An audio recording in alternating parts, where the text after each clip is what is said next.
Now today we will study with English grammar. So when we study the English grammar, there are a lot of things to study. वहाँ तो काफ़ी सारे शे होते हैं but we will start from very beginning because until and unless we don't understand the very basic components, we will not be able to understand this completely. That's why we will start with the very beginning. पहिरां beginning का start कंदासीं छाकाणि त जेकॾहिं असां directly topics खणंदासीं त we will not have a comprehensive knowledge about those. तो वरी it will create a lot of disturbance. हिन जे लाइ पाण step by step पढ़ंदासीं. The first thing that is to be understood is to understand the phrase, clause and the sentence. And phrase, clause, sentence जो के सम्झण लाइ वरी छा important आहे? It is very much important to understand the elements of sentence असां कहिड़ा हूंदा आहिनि जेके basic components हूंदा आहिनि.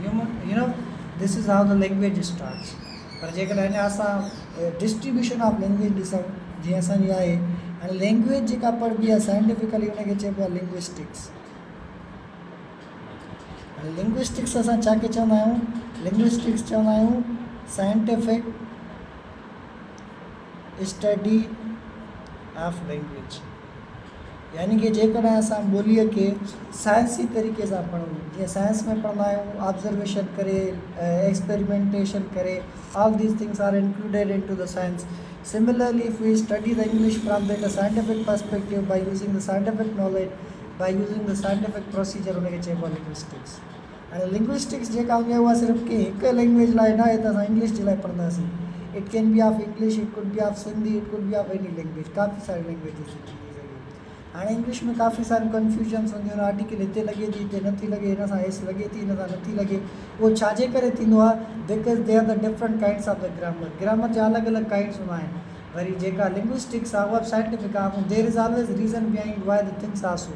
का शइ कीअं आहे उनजो हर हिकु रीज़न आहे. ईअं न आहे त भई एक्सेप्शनल केस आहे. एक्सेप्शनल केस तॾहिं हुजे जॾहिं हिकिड़ो ई थियोरेटिकल सब्जेक्ट हुजे माना जंहिंमें को रीज़न न हुजे. पर हाणे लिंग्विस्टिक्स आहे साइंटिफिक स्टडी. ॿोली जेकॾहिं साइंटिफिकली स्टडी कजे थी त हिन जो मतिलबु आहे हिन में कोई एक्सेप्शनल केस थिए ई नथो सघे. हाणे असां ॾिसूं त लैंग्वेज जी डिस्ट्रीब्यूशन कीअं आहे. माना लिंग्विस्टिक्स जूं कहिड़ियूं कहिड़ियूं ब्रांचिस आहिनि. हाणे लिंग्विस्टिक्स जेका हूंदी आहे असांजी इन जूं ॿ क़िस्म जूं ब्रांचूं हूंदियूं आहिनि. हिकिड़ियूं हूंदियूं आहिनि असांजूं माइक्रो, ॿियूं वरी असांजूं हूंदियूं आहिनि मैक्रो ब्रांचिस.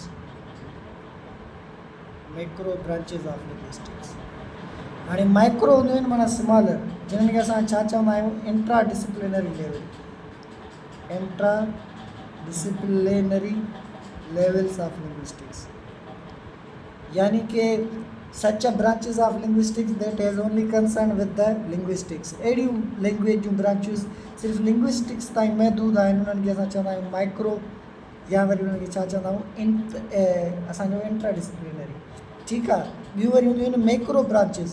मैक्रो ब्रांचिस मतिलबु या उन्हनि खे ॿियो असां चवंदा आहियूं inter disciplinary levels of linguistics.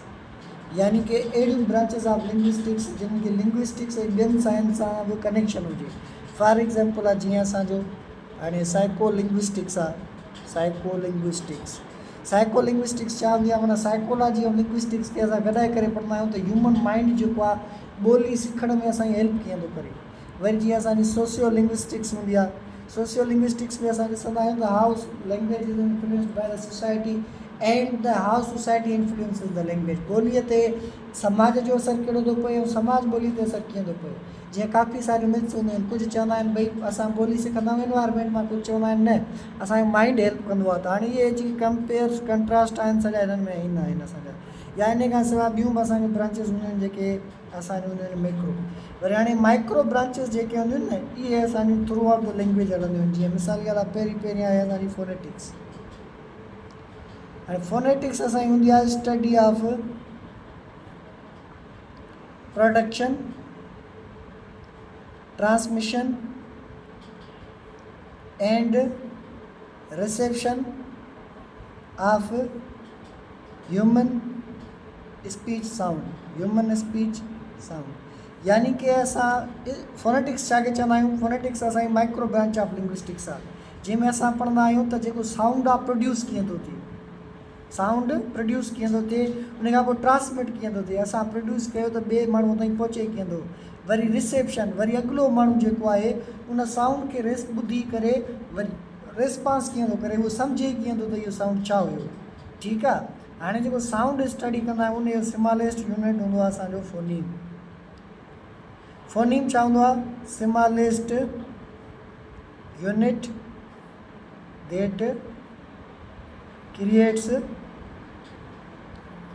that creates difference in meaning। Phoneme असांजो स्मॉलेस्ट यूनिट हूंदो आहे जेको मीनिंग में डिफरेंस क्रिएट कंदो आहे। जीअं फोनीम असांजा ॿिनि क़िस्मनि जा हूंदा आहिनि, हिकिड़ो हूंदो आहे असांजो वाविल, ॿिया वरी हूंदा आहिनि असांजा कॉन्सोनेंट्स। हाणे ॿई इहे असांजा छा हूंदा आहिनि? फोनीम्स हूंदा आहिनि। असां पढ़ियो आहे त फोनीम छा हूंदो आहे? Smallest unit that creates difference in meaning. अहिड़ो स्मॉलेस्ट यूनिट आहे जेको मीनिंग में डिफरेंस क्रिएट कंदो आहे, यानी कि असां फोनीम चेंज कंदासीं त माना चेंज।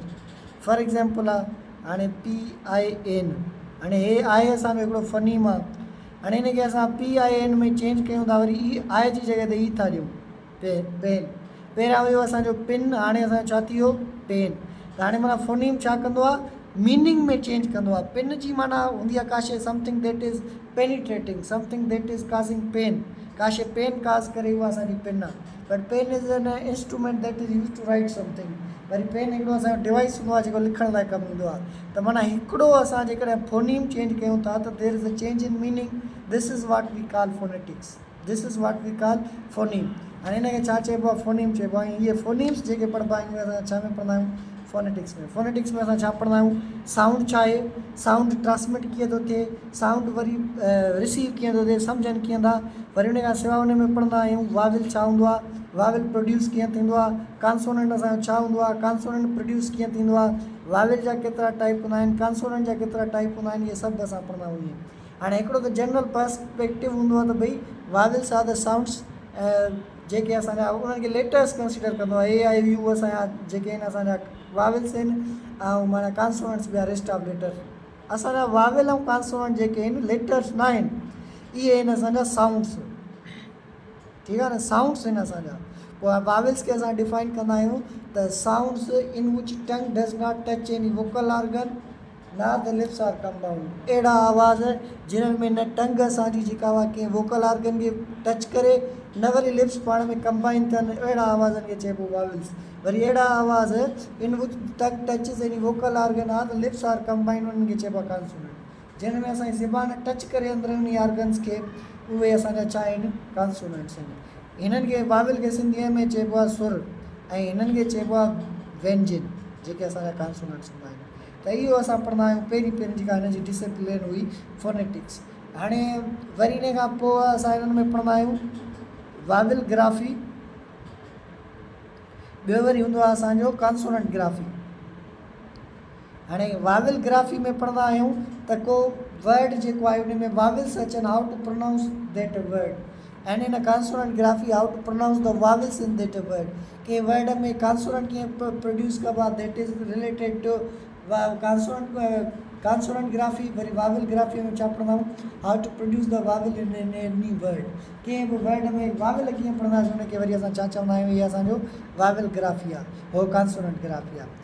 उन खां पोइ वरी नेक्स्ट ब्रांच आहे। हाणे माना पहिरियों जेकॾहिं असां पढ़ंदासीं त इहे सॼियूं शयूं डिस्कस कंदियूं, बिकॉज जेकॾहिं असां if we are not good at producing the words as they are to be produce, जेकॾहिं असां वर्ड्स खे ईअं प्रोड्यूस नथा कयूं जीअं प्रोड्यूस थियणु घुरिजनि, असांजो एसेंट गुड न आहे। छो? Why? Because we don't pay attention to these branches.